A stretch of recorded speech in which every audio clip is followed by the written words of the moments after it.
It's obviously, you know, it's all up to you and the way you want to do it. So the next thing is I'm going to spice things up with the background being a little bit more glitchy, and I'm going to use Chromatic Aberration for that.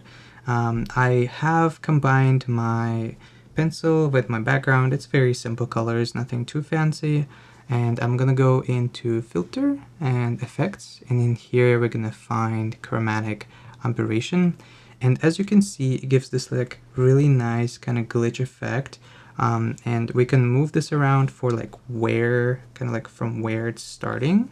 There's going to be a second mode, which is lateral, which is literally going to use an angle for everything. So it's not going to look at like a specific spot. It's just going to be like, oh, this is the part that you want to adjust. And another thing is obviously intensity, if you don't want to be like too much and too overbearing on the image, which is what I like to do. That's one of the things. And angle, you can play around with like how far it's going and which way it's going. So I'm gonna click OK, and I like the effect. Like it has like a little bit subtlety to it. And in here, I'm gonna go ahead and do a little trick. I'm gonna duplicate my character. I'm gonna go ahead and apply the effect again. So effects, chromatic aberration, and as you can see, it's nice. Like if you add just a little bit, like a very old school anime back in the day, when they would transfer and they would transfer the drawings into digital and show it on the broadcast network.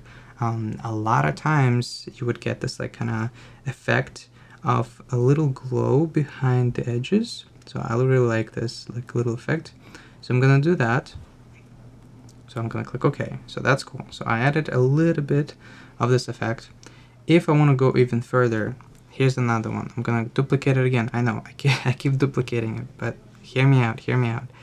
Gonna be chromatic. I go like all the way, right?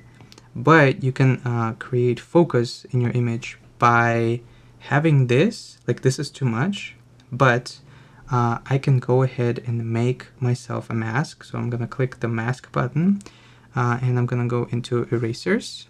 And in here, I can set my eraser to, let's say, like 200 and remove it a little bit, one by one, just a tiny bit, from the parts that are important. So her face, super important. Her legs and her arms, maybe like not so much important for me in terms of clarity. So I'm gonna go ahead and keep it like this. And after all of this, I can go into layer, I can go into merge visible to a new layer. So now I have everything in one space, just like this.